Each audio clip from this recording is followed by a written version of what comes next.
تو بات یہ ہے میرے بھائیوں کہ زندگی ذمہ داریوں کا نام ہے، اور بڑی ذمہ داری یہ ہے کہ ہمارا تعلق اللہ تعالیٰ سے قوی ہو جائے۔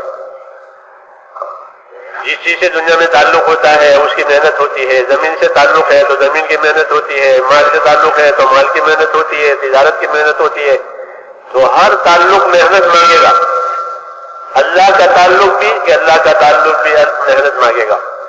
اسے اللہ تعالیٰ نے اپنا تعلق پیدا کرنے کے لیے، اپنے تعلق کو مضبوط کرنے کے لیے محنت دی ہے، وہ دین کی دعوت اس کی محنت ہے کہ اللہ کے دین کی دعوت اور اس کے اندر اپنی جان مان لگانا، یہ اللہ کے تعلق کو مضبوط کرنے والی بات ہے۔ اللہ تعالیٰ نے قدرت کی بہت سی نشانیاں اپنی قدرت سے پیدا کر کے سمجھائی ہیں تاکہ یہ سمجھ میں آئے کہ کرنے والی ذات ایک ہی اللہ کی ہے، جو حیات دیتا ہے، جو موت دیتا ہے، وہی سارے کام بناتا ہے۔ جس کے ہاتھ میں حیات اور موت ہے اس کے ہاتھ میں سارے کام ہیں۔ اس لیے اپنا تعلق اللہ تعالیٰ سے قوی کریں، یہ ہدایت ہے، اور اسی کی دعوت چلانے، اسی کی محنت چلانے۔ چنانچہ نبیوں کے ذمہ یہی وظیفہ، یہی ذمہ داری اللہ نے ڈالی کہ لوگوں کو اللہ کی طرف بلاؤ اور اللہ کے حکم والی محنت پر ان کو ڈالو دعوت کے ذریعے سے، اور دعوت اپنی خوبیوں کے ساتھ ہو، جیسا تجارت خوبیوں کے ساتھ کرتے ہیں۔ تاجر اپنی تجارت میں خوبی پیدا کرتا ہے، یہاں تک کہ شوروم بنتے، شوروم صرف دکھانے کے لیے ہوتے ہیں کہ دیکھو ہمارے ہاں یہ ہے، یہ ہے، یہ ہے، یہ ہے۔ تو دین کی دعوت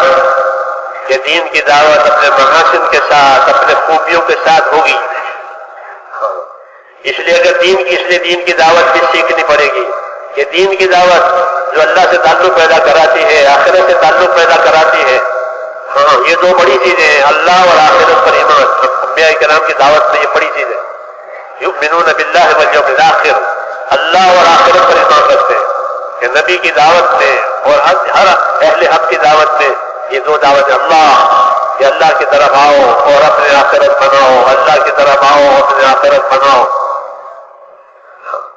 یہ دعوت ہے، یہ اس کی محنت ہے اللہ سے تعلق پیدا کرانے کی۔ اس دعوت میں جتنا آدمی آگے بڑھے گا اللہ کا تعلق مضبوط ہوگا، اور اللہ کے تعلق کے مضبوط ہونے کی دو باتیں ہیں، ایک اندر اللہ تعالیٰ کا خوف پیدا ہوگا، خوف اللہ تعالیٰ کا پیدا ہوتا ہے۔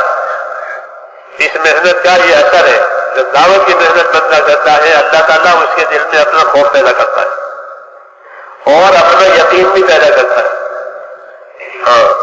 اللہ پر اعتماد، اللہ پر یقین، یہ دو چیزیں بنتی ہیں اندر۔ اب جتنی محنت میں کوئی آگے بڑھے گا یہ دونوں باتیں بنتی ہیں، اور یہ دونوں باتیں قابو کرتی ہیں زندگی کو۔ خدا کا خوف پیدا کر دیا، اللہ اپنا خوف دیتے ہیں۔ روزانہ ہم دیکھیں لوگ اللہ کی محنت، دین کی محنت میں چلتے ہیں، ان کی زندگی بدل جاتی ہے، کیوں؟ ڈر پیدا ہو گیا، ڈر پیدا ہو گیا۔ رسول صلی اللہ علیہ وسلم فرماتے تھے میں تم میں سب سے زیادہ اللہ سے ڈرنے والا ہوں۔ سب سے بڑا داعی، تمام دائیوں کا امام اپنے بارے میں یہ فرما رہے ہیں میں تم میں سب سے زیادہ اللہ سے ڈرنے والا ہوں۔ تو یہ دعوت زندگی بناتی ہے، کیوں کہ اللہ تعالیٰ دعوت دینے کی وجہ سے اپنا خوف پیدا کرتے ہیں، خوف آدمی کو چلاتا ہے۔ اللہ کے خوف کی خوبی یہ ہے کہ ڈرے بھی اللہ سے اور جائے بھی اللہ کی طرف۔ دوسری چیز کی بات ہے کہ جس چیز آدمی ڈرے گا اس سے دور ہو جائے گا۔ سانپ کا ڈر ہے تو سانپ سے دور ہو جائے گا، شیر کا ڈر ہے تو شیر سے دور ہوگا، یا شیر کو دور کرے گا۔ لیکن اللہ کے ڈر کی خوبی یہ ہے کہ جب آدمی اللہ سے ڈرا تو اللہ کی طرف جائے گا، اس کو خشیت کہتے ہیں۔ خشیت، خوف، کہ خشیت اس خوف کو کہتے ہیں کہ جس میں اللہ کی عظمت بھی ہوتی ہے، اللہ کی بڑائی بھی ہوتی ہے، اور رخ بھی اللہ کی طرف ہوتا ہے، اللہ سے ڈرنے والا اللہ کی طرف چلتا ہے۔ اس کام کی خوبی کہ جب اس محنت پر لوگ آئیں گے، کریں گے، اللہ تعالیٰ اپنا خوف دیں گے، اور دوسرے اپنا یقین دیں گے کہ ہمارے حکموں پر چلنے سے کامیابی ہوگی۔ یہ دل میں اس کی تہ جمے گی، جتنی محنت کرے گا اتنی تہ جمے گی، جتنی محنت کرے اتنی تہ جمے گی۔ ابوبکر صدیق رضی اللہ عنہ کا ایمان پوری امت سب زیادہ ہے، کیوں کہ ان کی قربانی، ان کی محنت سب زیادہ، اتنا ایمان کسی کا بھی نہیں ہے، اتنا ڈر کسی کا بھی نہیں ہے۔ सबसे फायक, सबसे ऊंचे हैं। तो भाई मेरे मोहतरम दोस्तों बुजुर्गों বলেন যে जिम्मेदारी এটাই যে দুনিয়ার জিন্দেগিতে আল্লাহ তাআলার সঙ্গে মানুষের সম্পর্ক কায়েম হয়ে যায়, আল্লাহর সঙ্গে তাআল্লুক কায়েম করা। সব নবীরা এটার জন্যই আসে, আল্লাহর সঙ্গে মানুষের সম্পর্ক কায়েম হয়ে যায়, আল্লাহর বান্দাদের সম্পর্ক আল্লাহর সঙ্গে কায়েম হয়ে যায়। আর এই সম্পর্ক কায়েম করবার জন্যই দাওয়াতের মেহনত। সব নবীরা দাওয়াতের মেহনত নিয়ে আসেন যাতে আল্লাহর সঙ্গে মানুষের সম্পর্ক কায়েম হয়ে যায়। আর বলে যে যে জিনিসের সঙ্গে মানুষের দিনের সম্পর্ক হয় সে ওই জিনিসকে সুন্দর থেকে সুন্দর ভাবে করে, আর ওটার মধ্যে খুব গুণ পয়দা করে, সৌন্দর্য পয়দা করে। একজন ব্যবসায়ী তার ব্যবসার সঙ্গে সম্পর্ক, মালের সঙ্গে সম্পর্ক, দিনের সম্পর্ক, তো সে ব্যবসা করে, তো সে আবার একটা শোরুম বানায়, খুব সুন্দর করে সাজায়া ওখানে সে মালামাল রাখে, মানুষকে দেখায়, বলে দেখেন আমি এই মালের ব্যবসা করি। তো শোরুম ওটা শুধু দেখার জন্যই হয়, ওটা বেচার জন্য হয়। তো ভাই মেরে মহতরম দোস্ত এমনি ভাবে মানুষ যে জিনিসকে করে ওই জিনিসটাকে সুন্দর থেকে সুন্দর করে। আর আল্লাহর সঙ্গে তাআল্লুক সম্পর্ক কায়েম করতে হবে দাওয়াতের মেহনতের জরিয়াতে। তো দাওয়াতের মেহনতটাও তার সৌন্দর্যের সঙ্গে হয়, দাওয়াতটা গুণের সঙ্গে হয়। যখন সৌন্দর্য সহকারে দাওয়াতের মেহনত করবে, দাওয়াতের যে খুবই, দাওয়াতের যে সৌন্দর্য এবং দাওয়াতের যে গুণাগুণ আছে, এই সমস্ত গুণাগুণের সঙ্গে যখন এই দাওয়াতের মেহনত চলবে, তো মেরে মহতারাম দোস্তা বুজুর্গ, তো বলেন যে যারা আল্লাহর সঙ্গে তাআল্লুক পয়দা হবে, মানুষ আল্লাহ তাআলাকে চিনবে, আল্লাহ তাআলার ইয়াকিন দিলের মধ্যে পয়দা হবে।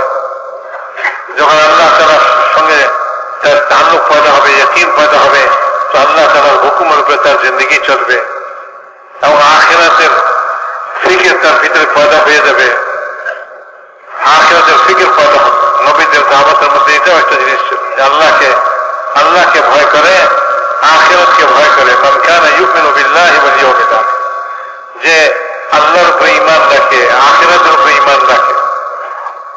আবার যে মেরে মুহতারাম দোস্তা বুজুর্গ, তো আল্লাহকে চিনবে, আল্লাহ তাআলার সঙ্গে তার তাআল্লুক সম্পর্ক কায়েম হবে কিভাবে? দাওয়াতের দ্বারা। দাওয়াত এটাই চলবে যে আল্লাহই সবকিছু করেন, কেউ কিছু করে না। হায়াত আর মওত এই দুইটাই আল্লাহ তাআলার হাতে।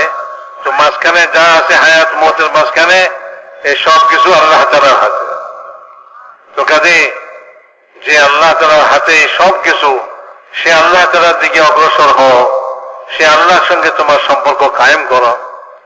দাওয়াতের মেহনতকে যখন তার গুণের সঙ্গে, তার সৌন্দর্যের সঙ্গে এই দাওয়াতের মেহনতকে মানুষ করবে, তো এটার দ্বারা মানুষের দিলের ভিতরে আল্লাহ তাআলার সঙ্গে তাআল্লুক পয়দা হয়ে আল্লাহ তাআলার ভয় তার অন্তরের মধ্যে পয়দা হবে, আল্লাহর ভয় অন্তরে পয়দা হবে, যেটাকে খাশিয়াত বলে।